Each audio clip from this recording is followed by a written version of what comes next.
Vamos a tocar un tema que es un poco medio quisquilloso, ¿no? La expiación limitada. Vamos a orar.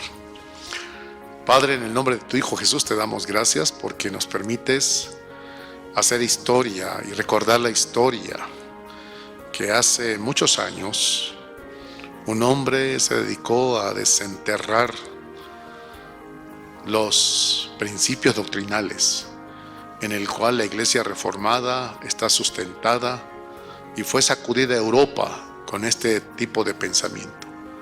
Ahora, Señor, vamos a abordar este tema y yo no me considero un experto en el tema, pero creo que nos ayudarás con tu presencia y con tu espíritu, de tal manera, Señor, que haya edificación, consolación y exhortación. Te ruego estas cosas, Padre eterno, en el nombre de Cristo Jesús. Amén. Bueno, me voy a meter en un tema que es la doctrina que sin duda alguna es la más controversial de las doctrinas de la gracia. Porque surge una pregunta. ¿La justicia de Dios en la cruz fue universal para todos los hombres de manera indiscriminada?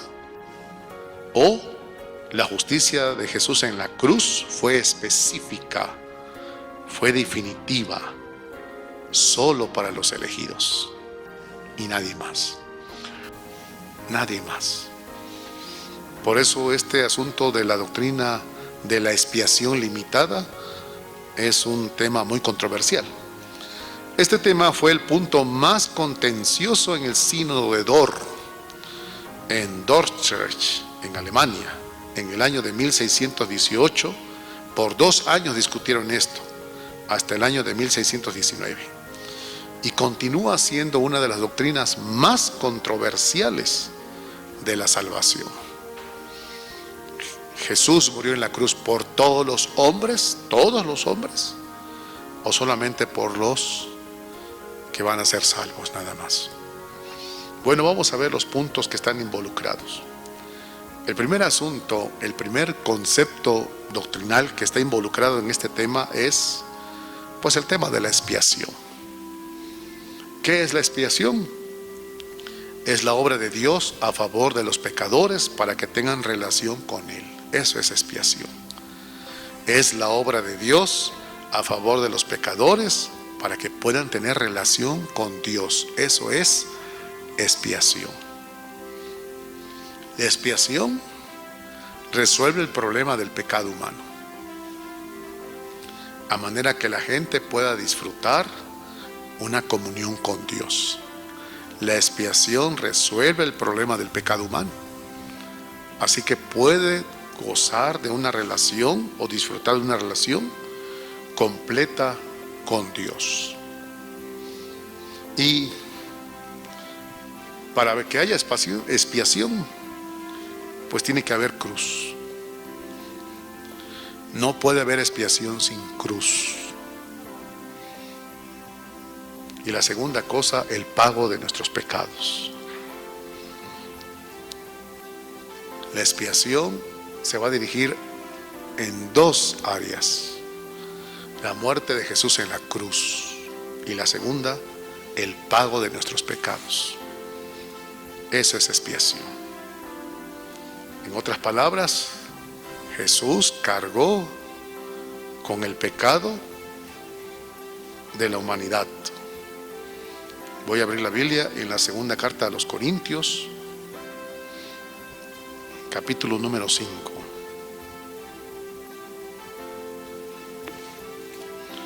Verso número 18.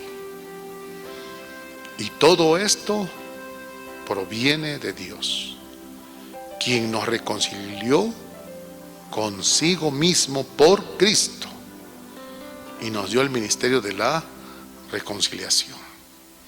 Y todo esto proviene de Dios, quien nos reconcilió consigo mismo por Cristo. No puede haber expiación sin cruz y sin el pago de nuestros pecados. Y hablando de Jesús, se despojó a sí mismo. Pero la condición que lo va a hacer que tenga el mérito de estar en la cruz, lo va a decir Filipenses, capítulo número 2, verso número 8. Y estando en la condición de hombre, se humilló a sí mismo, haciéndose obediente.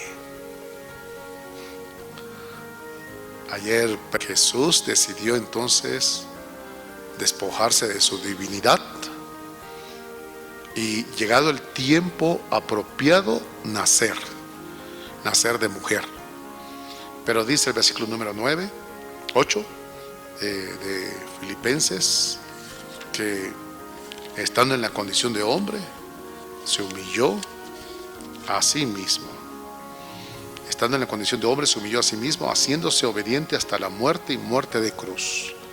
La única condición para que fuese eficaz la expiación es que el que va a morir en la cruz fuese obediente, muy obediente. Así que, haciendo un recordatorio, la expiación es la obra de Dios a favor de los pecadores, para reconciliarnos con Él. Pero también la expiación tiene una relación con la muerte de cruz y el pago de nuestros pecados. Pero para que alguien muera en la cruz y nos pueda ejercer en nosotros la expiación, necesita que haya obediencia. Jesús se sometió en obediencia desde la eternidad, nace con la Virgen María, fue obediente a María, fue obediente a José, fue obediente a los hombres de su época, fue obediente y murió en la cruz siendo obediente.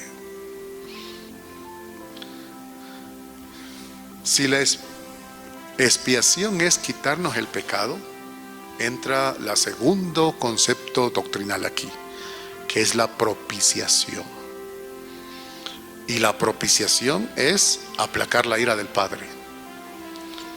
La propiciación es aplacar la ira del Padre. El Padre quiere acabar con la humanidad. Pero cuando Jesús muere en la cruz, no solamente está ejerciendo expiación por nuestros pecados, sino que también está ejerciendo propiciación. Y la propiciación es que Jesucristo está aplacando la ira del Padre. Ahora veamos los motivos de la expiación. Libro de Romanos, capítulo número 3, verso 23. Voy a leer hasta el verso 26. Por cuanto todos pecaron, ¿cuántos pecaron? Todos están destituidos de la gloria de Dios, siendo justificados gratuitamente. ¿Cómo? Por gracia. El primer motivo de la expiación fue la gracia. La gracia de Dios. El primer motivo de la expiación, hermanos y hermanas, es la gracia de Dios. Sigo leyendo. Mediante la redención que es en Cristo Jesús, a quien Dios puso como propiciación. ¿Qué es propiciación? Aplacar la ira de Dios. Aplacar la ira de Dios. ¿A quién puso Dios como propiciación? A Jesucristo.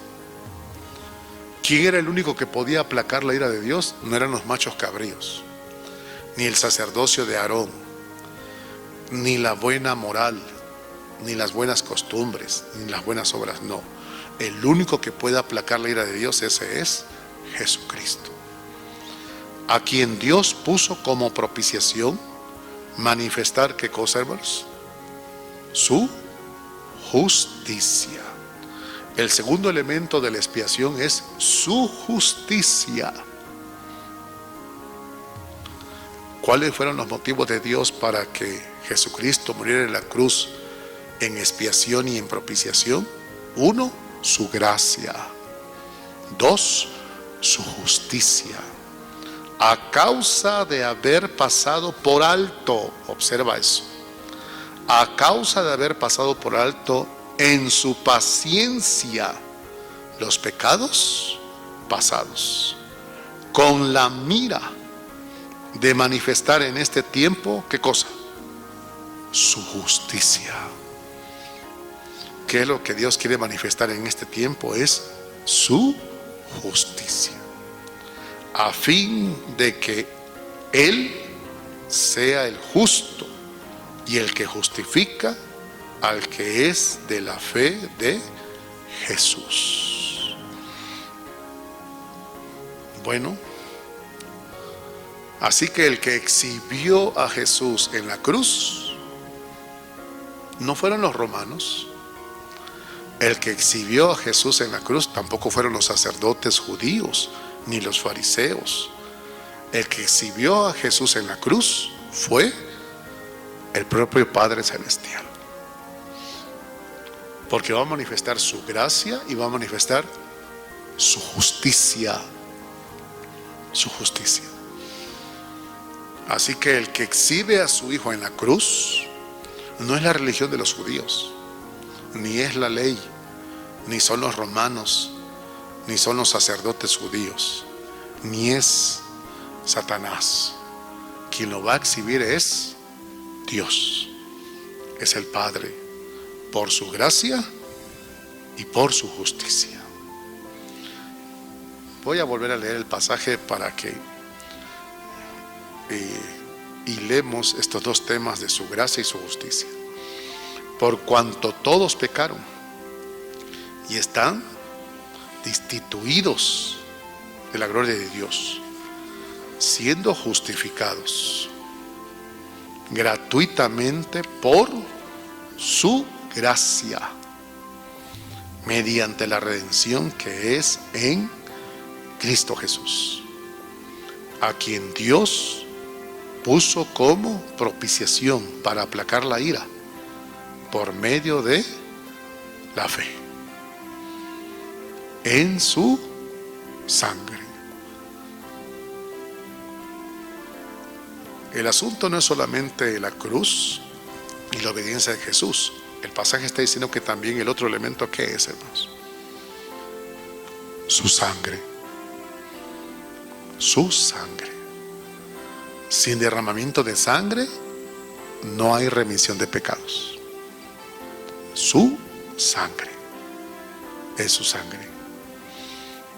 Y dice el texto, para manifestar su justicia a causa de haber pasado por alto en su paciencia los pecados pasados, y con la mira de manifestar en este tiempo su justicia, a fin de que Él sea el justo y el que justifica al que es de la fe de Jesús.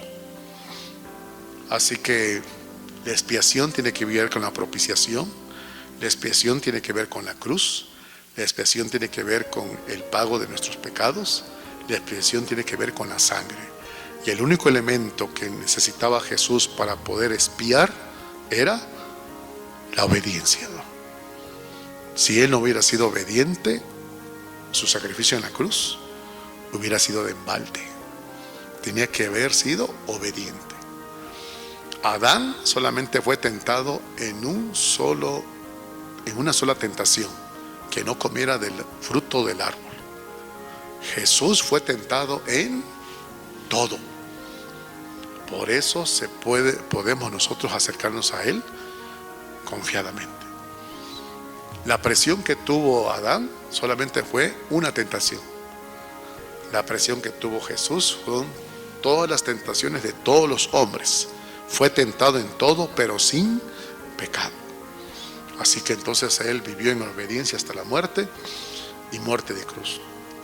2 veces aparece la palabra justicia. Como Padre soberano, Él pudo haber atraído al mundo hacia Él para tener comunión sin que hubiera cruz, y nadie lo podía cuestionar. Pero si Él hubiera hecho eso, entonces su justicia hubiera quedado denigrada y su santidad hubiera quedado pisoteada. Por tal motivo, entonces, lo que decidió Dios es, el que va a morir en la cruz es Jesús. Al morir Jesús en la cruz, se manifiesta la justicia de Dios. Si no hubiera muerto Jesús en la cruz y solamente eludiendo la cruz, Dios como soberano hubiera dicho: voy a escoger a este, a este, a esta, a este, a aquel, y los voy a traer hacia mí. Entonces, si hubiera hecho eso, su justicia hubiera quedado denigrada y su santidad hubiera quedado pisoteada. Porque Dios es justo, es bueno y es santo. Por lo tanto, tiene que ejercerse eso en toda su manera de hablar, su manera de pensar y su manera de actuar. En el libro de Mateo, capítulo número 5, el Señor Jesús va a expresar algo que da una pauta por qué Él es el que murió en la cruz. Mateo 5:17. No pienses que he venido para abrogar la ley o los profetas. No he venido para abrogar, sino para cumplir. No puede quedarse la ley atrás sin haberse cumplido. Debió haberse cumplido antes de quedarse atrás. No es como nosotros, que un reglamento no nos gustó, lo dejamos atrás. No, Jesús dice: antes de que esto quede atrás y quede allá en el pasado, se tiene que cumplir. Porque esta ley que Dios dictó es una ley justa, por lo tanto se tiene que cumplir. Y ahí está el rasgo de la obediencia de Jesús. En la segunda carta a los Corintios, capítulo número 5, verso 21, dice el pasaje: al que no conoció pecado, por nosotros lo hizo pecado, para que nosotros fuésemos hecho justicia de Dios en Él. Para que nosotros fuésemos justicia de Dios en Él. En otras palabras, lo que hace Jesús al morir en la cruz, y esta es una gran bendición, porque antes de que Jesús muriera en la cruz, pues no hubo buenas nuevas. Y mucha gente se fue al infierno, a condenación. No lo conocieron. Si Jesús murió por todos los hombres, entonces es posible sacar a los hombres del infierno. Porque si Jesús murió por todos los hombres, varios de los que estén en el infierno los pudiéramos sacar. Pero no es así. La expiación y la propiciación se tiene que entender ahorita sobre esta tierra. Veamos lo que dice Mateo 27.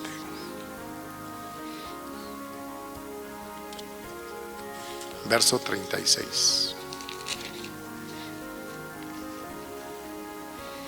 Y pusieron sobre su cabeza su causa escrita: este es Jesús, el Rey de los judíos. Dice Mateo 26:36, y sentados le guardaban allí a Jesús. Si hay algo que muchos ateos pueden llegar a cuestionar, es la vida y la historia de Jesús. Pero no hay nada que cuestionarse. Fue un hombre histórico, lo dice Lucas, que investigó desde el principio las cosas que eran ciertísimas. Y aquí hago un paréntesis de la vida de Lutero. Lutero, que fue uno de los que abordó este tema. Cuando Lutero empieza a trabajar y a pensar por qué la Iglesia Católica está como está, degradada, Lutero va a decir: la moral está degradada porque se tiene mala doctrina. Un hombre y una mujer tienen una moral muy mal porque su doctrina está mal. Pero si corregimos su doctrina, su moral, debe de cambiar. Y esa sentencia pone a pensar, porque viéndolo en nosotros, si nuestra moral y nuestra ética no convence a Dios, el problema no es la moral, el problema es nuestra doctrina, lo que creemos, lo que somos. Porque no somos lo que hacemos, sino que a la luz de Jesús es por lo que somos deberíamos de hacer. Jesús dice: vosotros sois la luz del mundo, sois la sal de la tierra. Jesús dice: de la abundancia del corazón habla la boca. En otras palabras, por lo que somos en Cristo Jesús, deberíamos de hacer cosas distintas. Por eso Martín Lutero va a decir: si cambiamos la doctrina de los hombres de Europa, se cambiará también la ética y se cambiará también la moral. Pero mientras a un hombre no le cambien su doctrina y no le cambien sus preceptos en Cristo Jesús, seguirá siendo truán, seguirá siendo pecador, seguirá siendo mentiroso.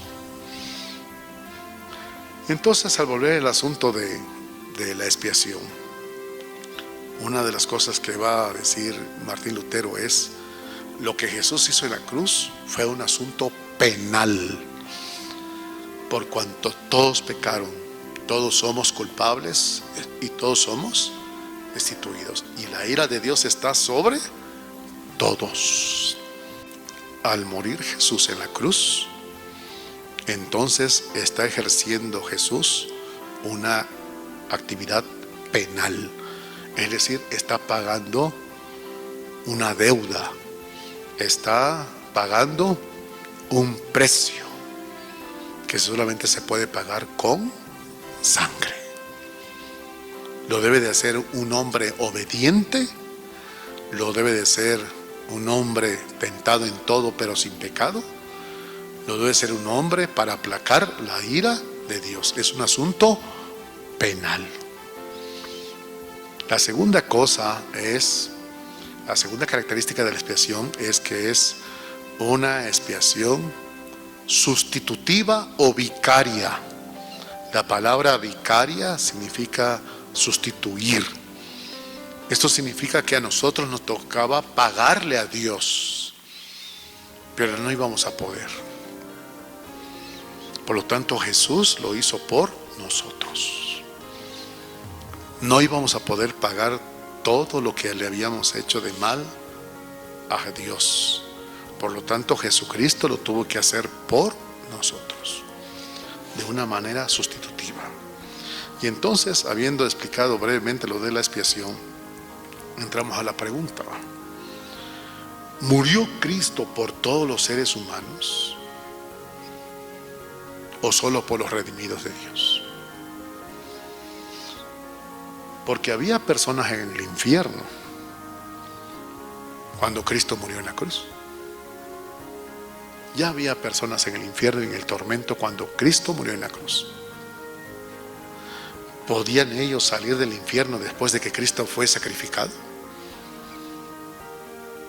Ninguno de ellos. Y este ya es un pensamiento teológico que va a manejar Martín Lutero y después Juan Calvino y después la Iglesia Reformada, y les costó 2 años en el Sínodo de Dort, 1916 a 1919, 3 años estar tocando este tema. ¿Jesús murió por todos los hombres? Si murió por todos los hombres y no todos los hombres son salvos, entonces Dios no es poderoso.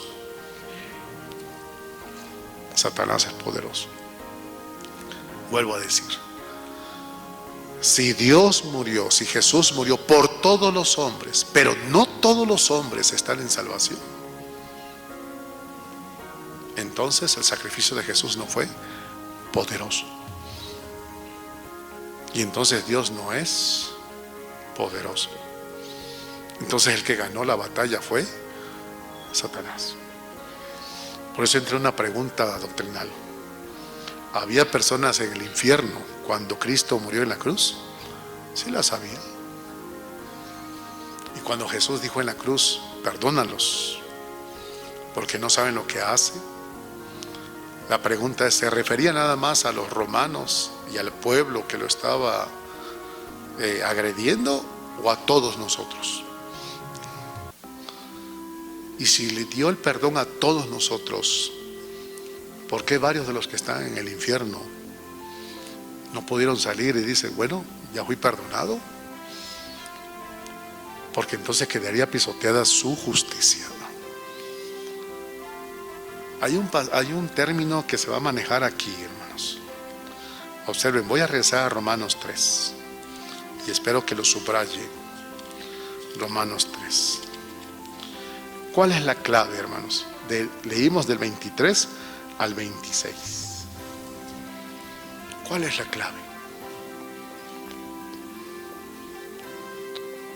Leímos del 23 al 26. ¿Cuál es la clave? Lo dice el texto. ¿Cuál es la clave? Verso número 25. A quien Dios puso por propiciación por medio de la fe. Y vuelve a repetirse, verso 26, con la mira de manifestar en este tiempo su justicia, a fin de que Él sea el justo y el que justifica al que es de la fe de Jesús. ¿Qué es lo que nos hace ser salvos? La fe.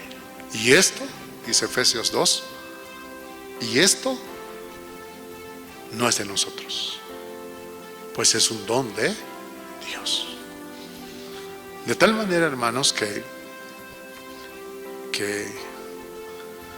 saber y entender que somos hijos de Dios e hijas de Dios es un asunto de la fe, que no viene de ti, sino que viene de Dios. Y como lo podemos ver en el libro de Romanos, el Espíritu da testimonio a tu espíritu de que eres hijo de Dios. Seguir con este pasaje de Lucas 16, el caso de Lázaro y el rico.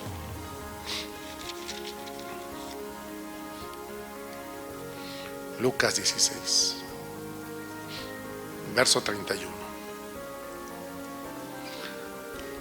Lucas 16, del 19 al 31, es la historia de el rico y Lázaro. Había un hombre rico que se vestía de púrpura y de lino fino, y hacía cada día banquete con esplendidez.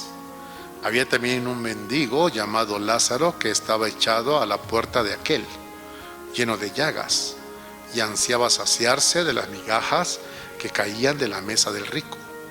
Y aún los perros venían y le lamían las llagas. Aconteció que murió el mendigo y fue llevado por los ángeles al seno de Abraham. Y murió también el rico y fue sepultado. En el Hades alzó sus ojos, y estando en tormentos, vio de lejos a Abraham y a Lázaro en su seno.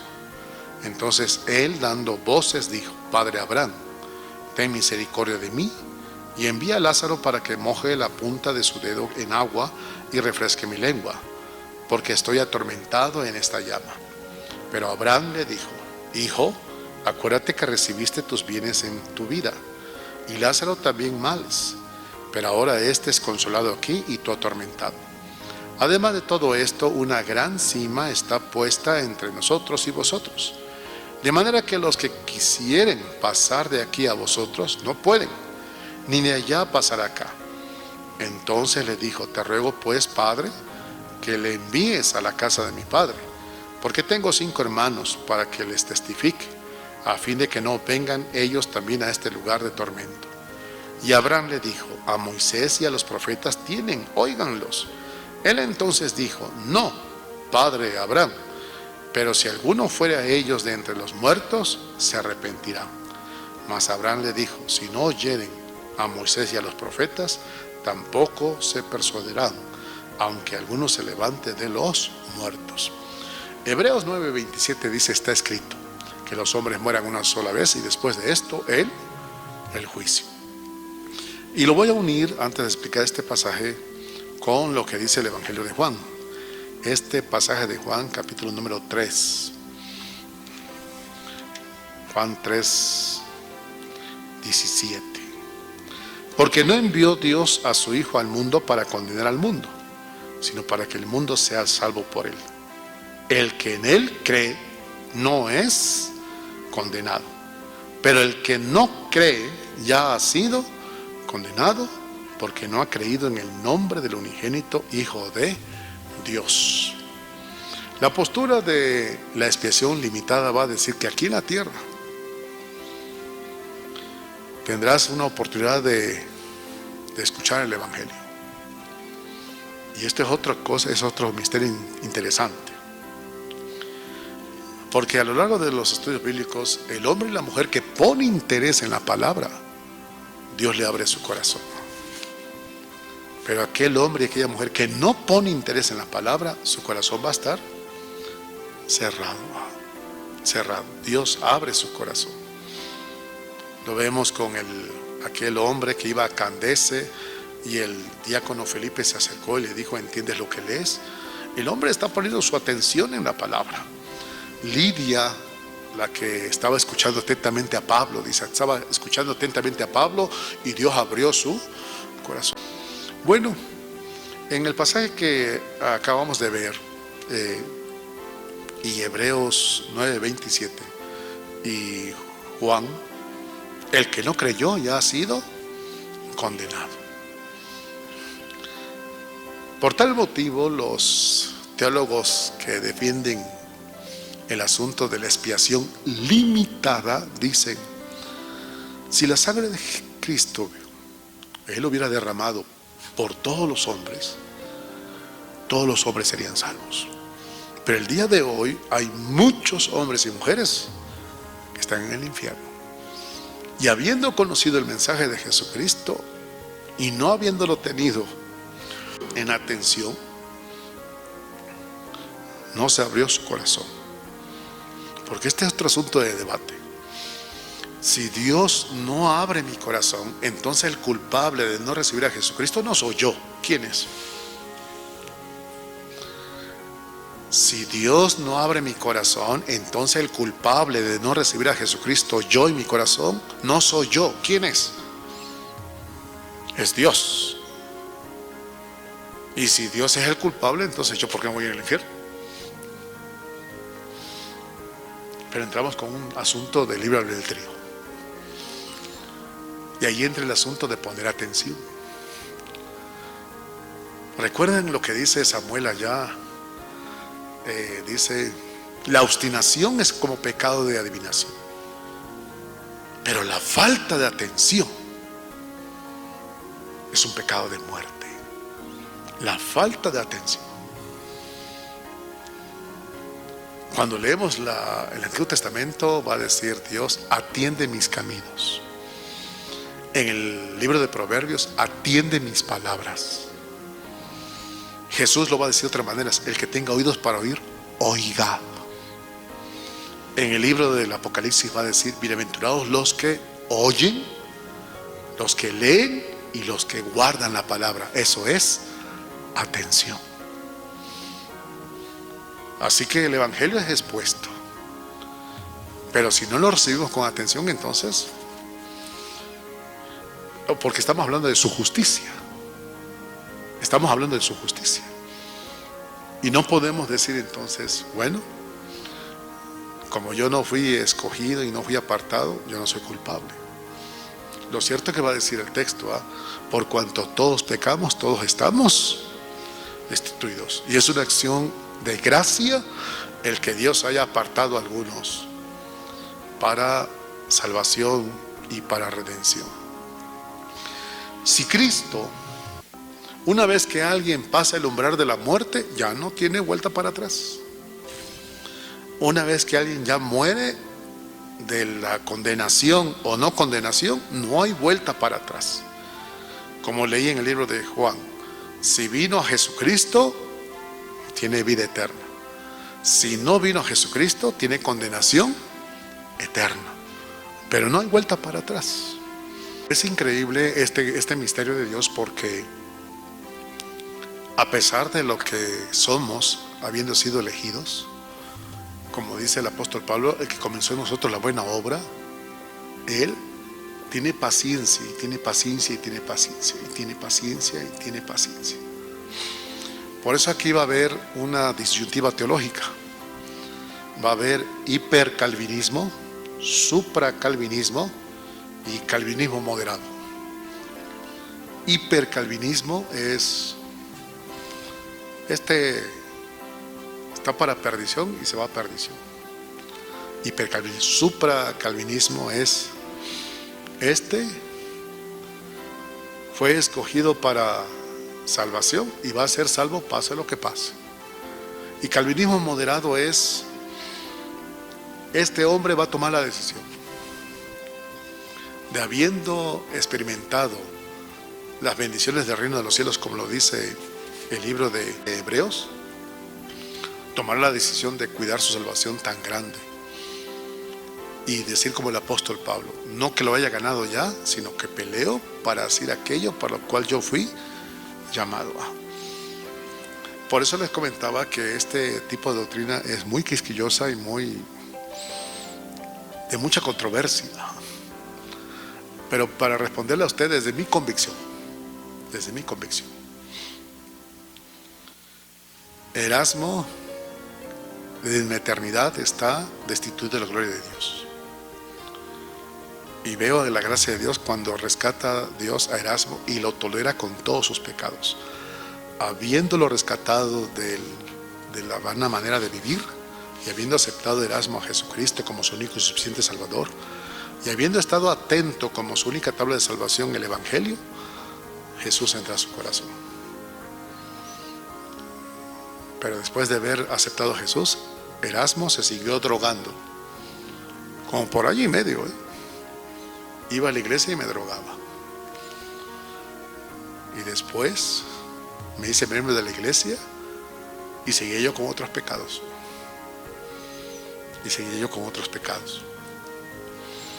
Cuando leo a Lutero me doy cuenta de lo que dice Lutero. Erasmo fue justificado cuando aceptó a Jesucristo. Fue santificado, pero también es pecador. Tiene las tres cosas. Fue justificado, fue santificado, pero también es pecador. Y con esas tres cosas estará caminando toda su vida sobre la tierra hasta que muera. Una vez que muere será glorificado y el pecado ya no lo tocará más. Pero en este trayecto debió haber hecho obras que dice la Biblia que debería de hacer, para las cuales fueron escritas de antemano para que anduviésemos. Pero si yo no hice, aunque bien soy salvo, no tendré recompensas de muchas cosas, porque toda mi vida fue infantil. Entonces, Erasmo lee la Biblia y ve lo que debe de hacer, pero Erasmo no lo hace. Entonces Dios dice: eres culpable, eres culpable, eres culpable. En este concepto yo me considero más calvinista moderado, porque si bien puedo llegar a entender que Dios en su infinita sabiduría sabe cuántos son salvos, Él lo sabe porque es omnisciente, lo sabe perfectamente. Pero también me he dado a la tarea de investigar más por el asunto de misionología, que tenemos que orar porque Dios abre el entendimiento de los hombres. Porque tal parece, a la luz de lo que piensa el calvinismo moderado, está un inconverso, tú oras por él, que Dios tenga misericordia y que le abra el entendimiento. Y en esta lucha espiritual, Dios sabe desde la eternidad que va a contestar tu oración, porque Él quiere que los hombres sean salvos. Y cuando un hombre y una mujer se apasiona porque otro sea salvo, entonces dice Dios: le abro el corazón y pongo en Él fe para creer. Y por eso esto va a ser una guerra y una lucha. Así lo capto yo en mi apreciación como calvinista moderado. Llegar a decirle a alguien: bueno, es que este ya no viene a la iglesia porque ya este es de los perdidos, ¿para qué lo buscas y lo visitas? O decir a alguien: este va a estar aquí permanente así sea un adúltero, se vuelva secuestrador, se vuelva lo que se vuelva, si él fue escogido para salvación. Yo lo que llego a entender es que si ese está así, hay que ponerlo en disciplina, porque la iglesia es donde se predica la palabra, se dan los sacramentos y se pone en disciplina. Pero dice el apóstol Pablo, y si no se somete a disciplina, dice el apóstol Pablo, entonces échalo al diablo. Y entonces son muchos asuntos de carácter moral y de ético. ¿Y por qué vamos a evangelizar? Porque en el día final, cuando llame a Erasmo González, oye Erasmo, ¿nunca te hablaron de Jesucristo? No, nunca me hablaron. No, sí te hablaron. Porque un día se te acercó Jericín y te habló de Jesucristo, así, y tú te burlaste de él. Sí te hablaron. Así que desechado estás, ¿no? Entonces esto es lo que piensa un calvinista moderado, ¿no? Que hay un punto de responsabilidad mía de evangelizar, porque puedo ser que sea yo canal de bendición de que otro venga a Jesucristo, o evidencia para juicio, ¿no? Te hablaron y no quisiste, te hablaron. Por eso de los que estamos aquí, yo llego a creer que 3 cosas hacen el discipulado: el sometimiento a la obediencia, el seguir a Jesús, pero el tercero es hacernos responsables de lo que escuchamos de la Biblia y del Maestro.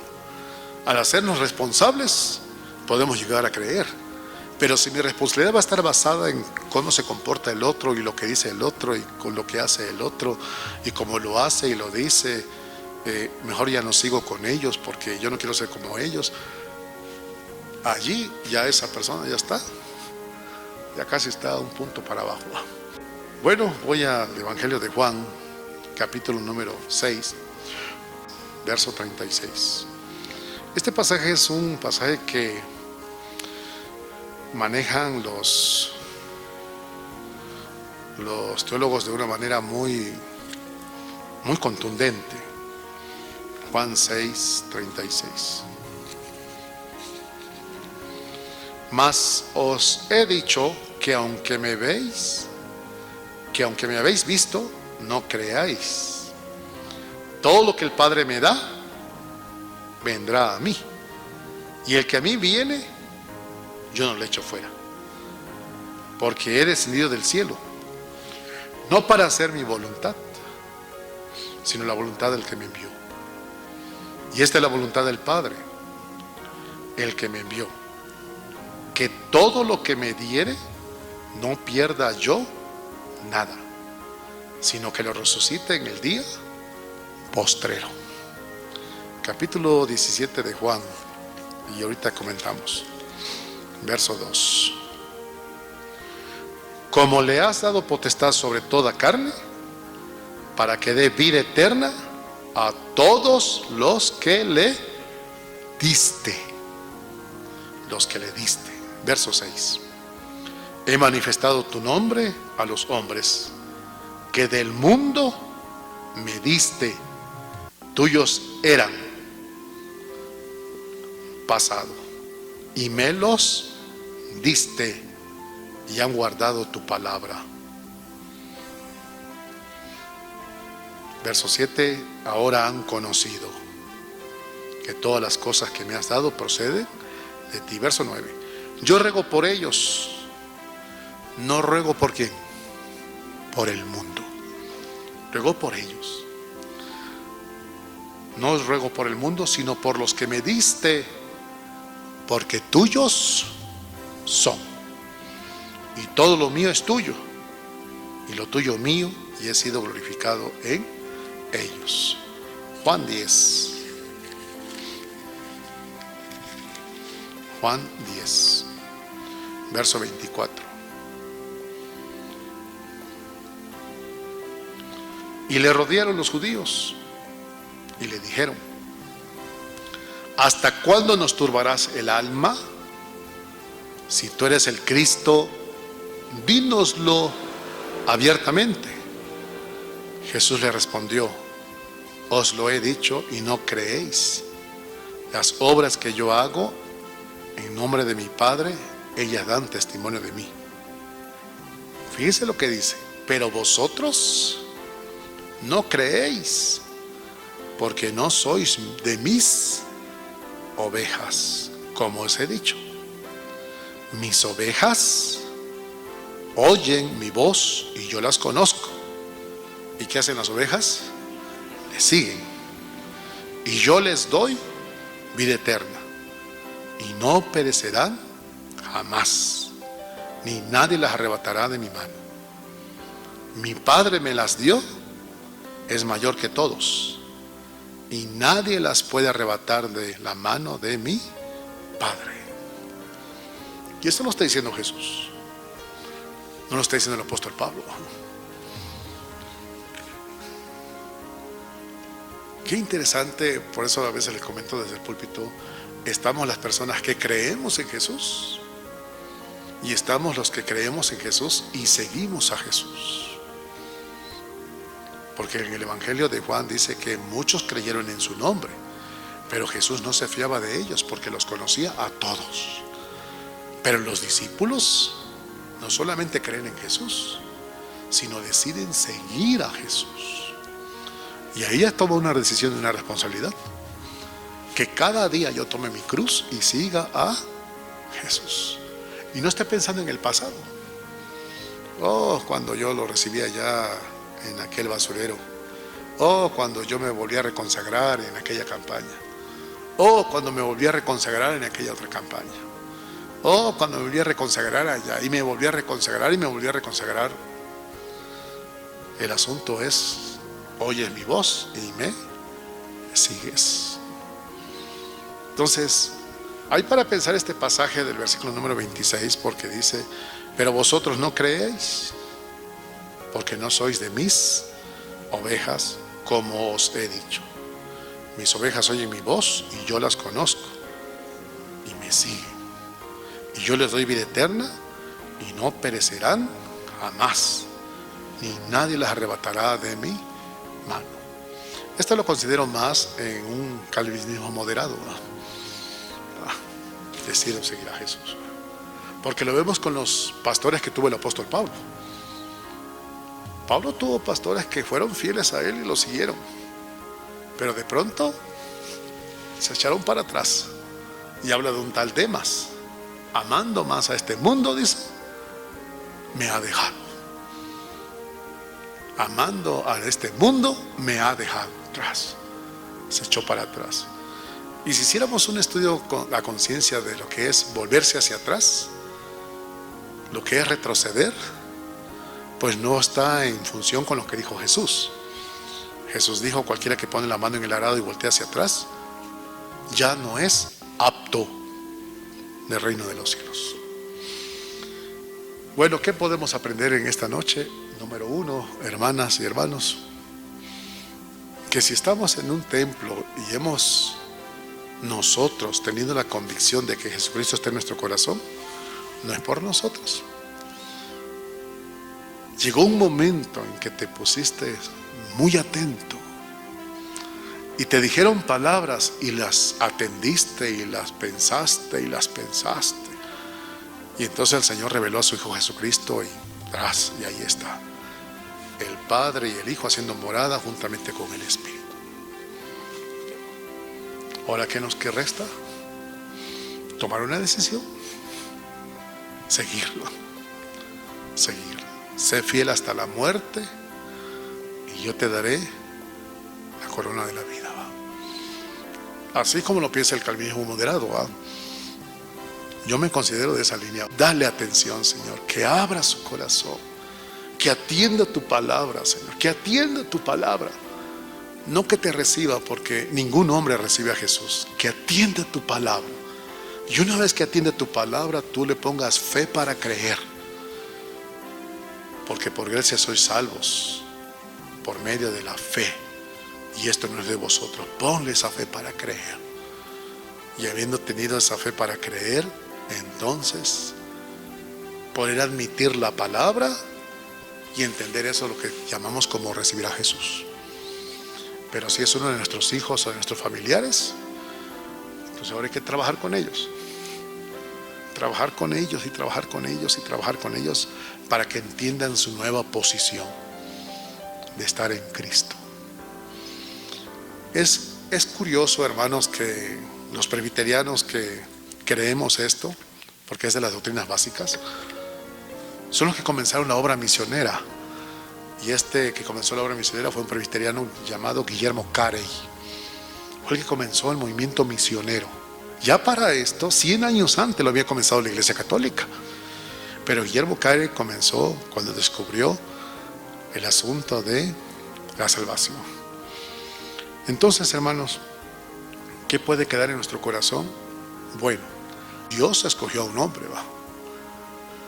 Y de ese hombre escogió, juntamente con ese hombre, ¿a quiénes escogió? A sus hijos. Y de esos hijos escogió a miles. A tal grado que está hasta en Romanos diciendo Dios a través del apóstol Pablo: y quiero redimir a Israel.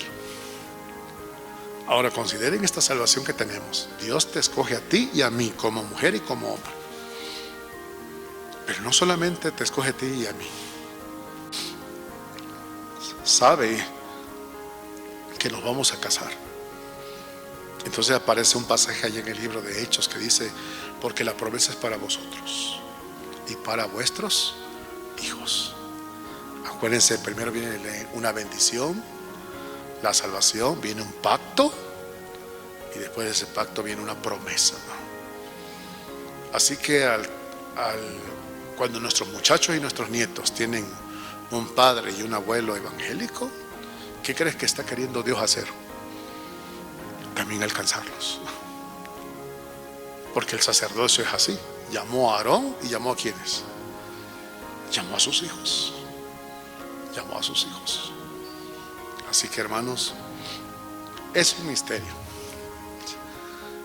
Dice 1 Timoteo: grande es el misterio de la piedad, grande es el misterio. Pero ¿qué podemos nosotros dar gracias en esta noche? Pues de que tenemos el testimonio del Espíritu de que somos hijos de Dios. Si intelectualmente sabes que eres pecador, que Jesucristo es el remedio, eso se conoce como revelación. Eso es revelación. Y eso así te vaya, nunca se te va a quitar. Eso es revelación. Revelación de Dios. Vamos a orar. Padre, en el nombre de tu Hijo Jesucristo te doy gracias, porque me has permitido abordar este tema que, para empezar, Señor, yo no soy docto en la profundidad de este tema. Sí, bien sabes, he indagado, he preguntado, he mandado correos, Señor, y tú has permitido que se vaya forjando una convicción en mi corazón, como ahora la he compartido y la he transmitido. Te ruego, Señor, que todos los que estamos aquí entendamos que hemos sido escogidos para salvación, elegidos por tu gracia y por tu justicia, y que ahora estamos en la fe de Jesucristo, como bien lo va a decir el capítulo 5 de Romanos: justificados pues por la fe. Este es un asunto de fe. Señor, ayúdame a entender que mi papel de evangelizador es un asunto de fe, y mi asunto de discipulado es un asunto de fe, porque todo lo que no es de fe es pecado. Gracias, Señor, porque Jesucristo es propiciación. Se ha aplacado tu ira para conmigo y mi familia. Ahora permite, Señor, que andando en el temor tuyo podamos vivir los que estamos aquí en obediencia, siguiéndote. Gracias te damos, Dios, en el nombre de Cristo Jesús. Amén. Gracias, hermanos.